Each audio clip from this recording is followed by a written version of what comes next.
peintre plutôt plasticienne. Plasticienne depuis oui, toute petite, parce que je bidouille un peu de tout. Plasticienne parce qu'il y a la peinture, il y a la sculpture, il y a le livre, beaucoup de livres, beaucoup d'écriture, des installations, donc plutôt plasticienne.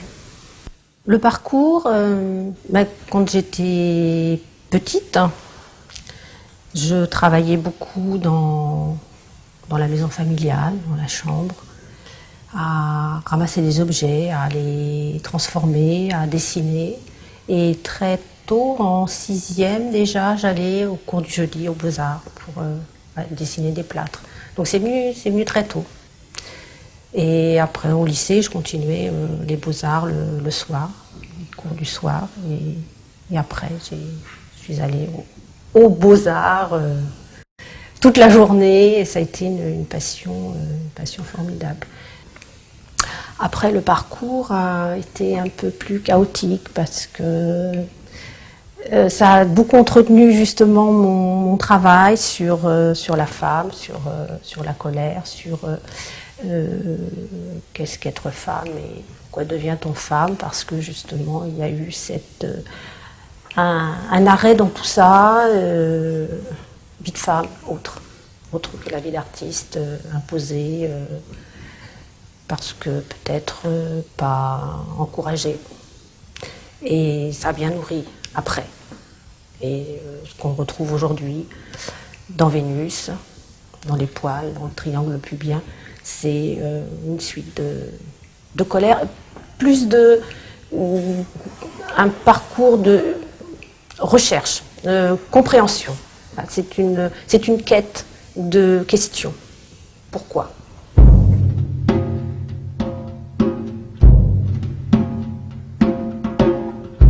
La colère, aujourd'hui on parlerait d'indignation. Oui, colère. Faut être prudent avec la colère parce que elle peut être amère et j'essaye de faire en sorte que ce soit une colère constructive, une colère qui m'a sauvée, qui m'a sortie. Je suis prudente avec la colère. Je l'analyse bien. Elle est importante pour me pousser en avant, pour faire démarrer des choses, mais il faut essayer de la maîtriser. Elle est générale, évidemment. Elle est personnelle. Générale parce que je vais traiter aussi des sujets qui vont me mettre en colère. J'ai fait un travail important sur les oiseaux mazoutés, les oiseaux chassés, un travail important sur la violence faite aux femmes,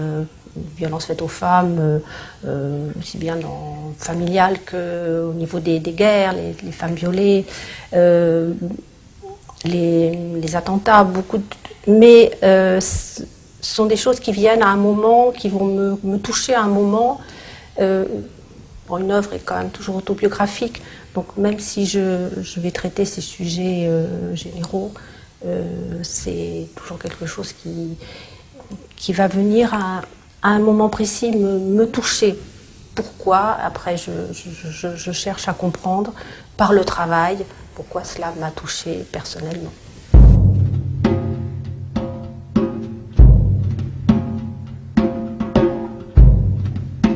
Je crois qu'aujourd'hui, avec le triangle pubien et le poil, j'ai voulu faire une pause dans la colère et m'amuser.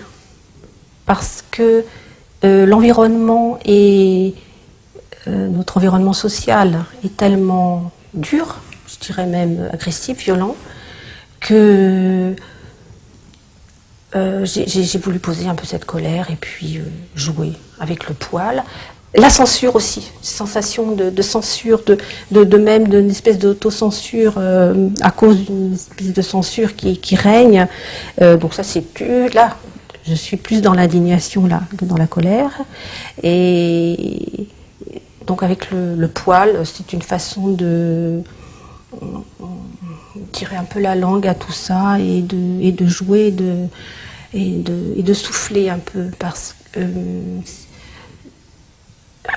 il y a un moment où trop de pesanteur et devient insupportable. Et je pense qu'avec ça, et puis je reste dans la femme. C'est aussi une façon d'être là toujours bien moi-même avec ce triangle pubien. Comment être au plus près de soi, au plus près de la femme. C'est une espèce de retour sur l'origine. Alors, dans le triangle pubien, c'est le V, c'est le symbole de la femme. C'est, comme dirait mon amie Suzanne, la grande mère, la déesse. Donc, le triangle pubien était représenté depuis Cro-Magnon. Alors, évidemment, mais il y a aussi, au niveau du poil, le triangle pubien, c'est le poil que l'on aime encore, qu'on garde. Parce que le reste des poils, surtout chez les femmes, on n'aime pas beaucoup. On le rase, on le coupe, on l'épile, on l'éradique. C'est un vrai massacre. Alors celui-là, voilà, il est doux, il est... Enfin,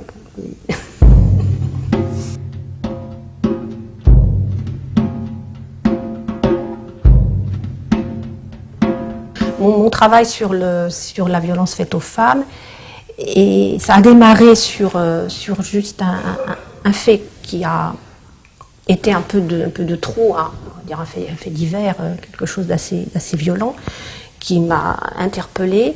Et c'était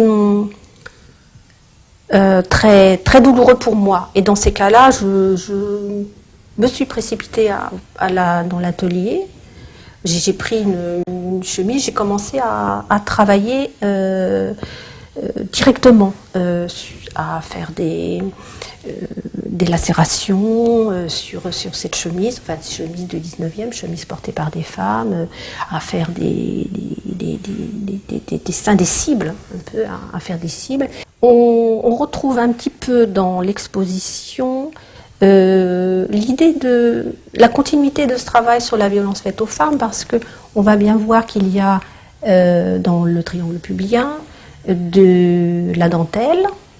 Donc là on est dans la femme désir, la femme séductrice, la femme comme on la souhaite, et puis enfin on la souhaite comme le côté féminité. Et puis il y a aussi le torchon. C'est-à-dire qu'il y a l'idée de la femme à la cuisine et de la femme au lit. Donc c'est quand même... là on est dans toute cette idée du rôle de la femme, encore aujourd'hui, dans notre société, sa place. Quelle place a-t-elle? Et l'égalité, le respect, ça l'est pas toujours, et c'est pas gagné au niveau de l'égalité. Il y a du travail encore à faire et à maintenir.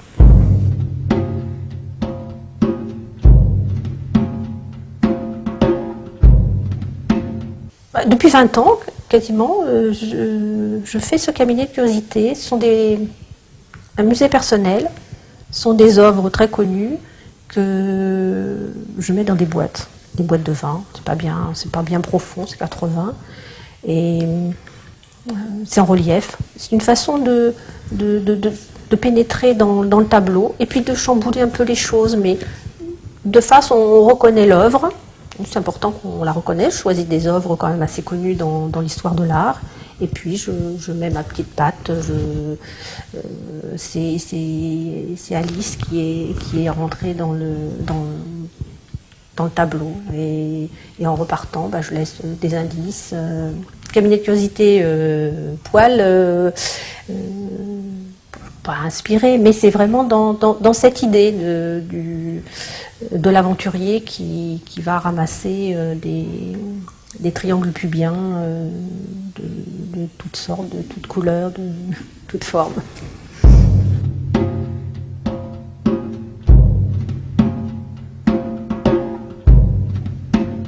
Alors, la technique pour fabriquer tout ça, parce que je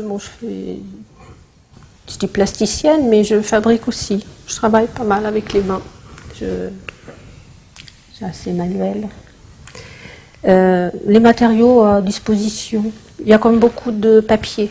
Je travaille beaucoup le papier parce que c'est un bon matériau, souple, mais je vais travailler le fer, le fil de fer, je fais des choses en soudure, la pierre, tout dépend de ce que j'ai à dire. Donc je vais utiliser le médium qui sera le plus approprié à ce travail. Oui, alors le papier marouflé, les petits morceaux de papier marouflé, cela me permet de faire une forme, une surface qui n'est pas lisse, qui serait comme une carapace, une peau. C'est comme si j'écrivais sur le corps. Et ça, c'est important pour moi, d'écrire sur le corps. Donc cette surface va permettre d'obtenir des accidents, des imprévus. J'ai ramassé des algues et là, ça se retrouve en une Vénus en algues. Le tuffeau aussi. J'ai un atelier dans un troglodyte. J'ai du tuffeau à portée de la main, donc puis c'est agréable à travailler. Le fer, parce que quand j'ai étudié, cherché comment représenter les pulsations de migraine, là j'ai travaillé sur le fer, donc sur le fil de fer noué. Et donc, j'utilise souvent ça, le fil de fer. Le tissu, enfin, c'est très vaste. La céramique aussi, puisque j'ai déjà étudié un petit peu la céramique. C'est pas être volage avec un matériau, c'est utiliser le matériau qui convient. J'ai travaillé beaucoup l'acrylique quand j'écrivais, et puis quand j'ai commencé à gratter, à griffer la toile, j'ai eu besoin d'un autre matériau, donc j'ai utilisé là l'huile.